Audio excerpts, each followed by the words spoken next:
Alrighty, cherubs, today we're going to be making a Stonehenge cup. So I've got my clay, I've got some water, a loop tool, I've got a wooden rib, and a credit card. Now my clay, I've smacked into this shape. It should be about 5 to 6 inches across, and I'm going to be making it round and flat on all sides. Now I'm going to stick my finger in the middle and start to pinch it out. It's very important that I'm just making this a little bit more vertical, but I'm not actually pinching that rim all the way to the top. I need to leave quite a substantial rim along the edge, the opening. So I'm just making the cup grow taller, but I'm not getting rid of that rim.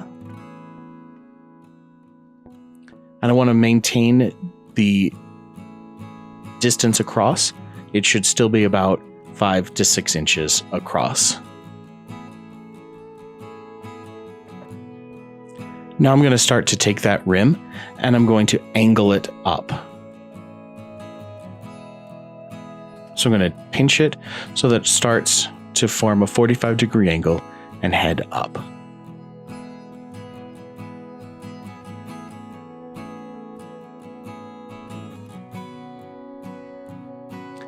Now what I want to do is take and form a lip.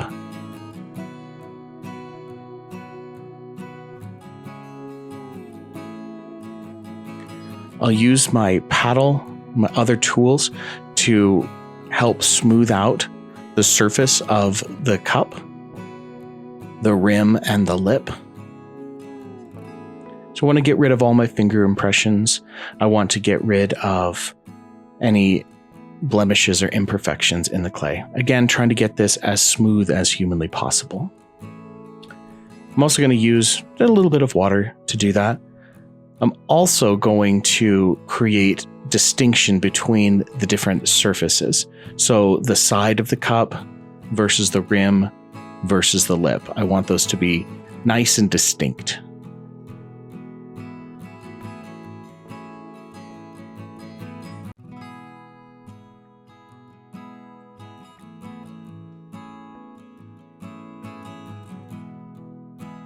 So I'm going to use the edge of the paddle. I'm going to use my credit card to sharpen up those edges between the different planes of the cup.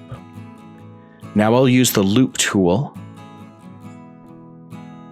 to start to form the windows that I'm going to be cutting out.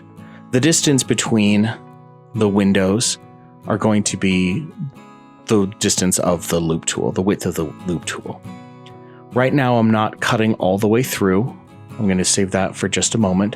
I'm just measuring out where the windows are going to be so that I make sure I have enough space. Once I've gone all the way around, I make sure I've got enough space. I'm going to go ahead and open up those windows. As I open them up, I'll pull out that extra clay, and I want to make sure that I clean up all the edges. I don't want any burrs or any rough spots on the outside or on the inside of the cup. You want to make sure that those windows are nice and open.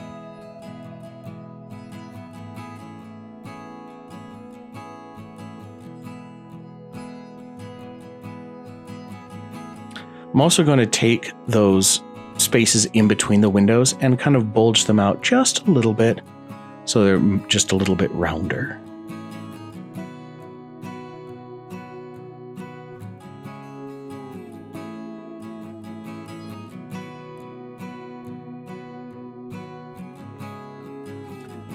Any cracks, any imperfections, I want to make sure that I smooth all of that out.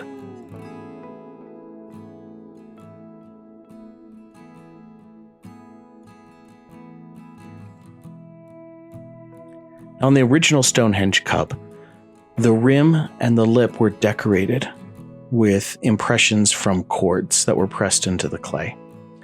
On my version, I'm going to go ahead and scratch in some words.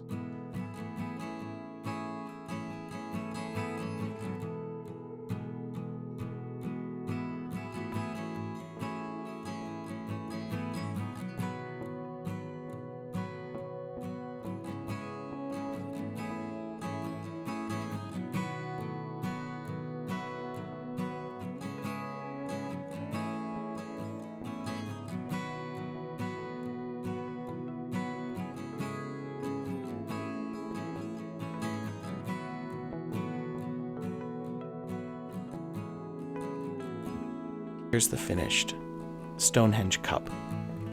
Once we put a candle inside, it makes a mini summer solstice.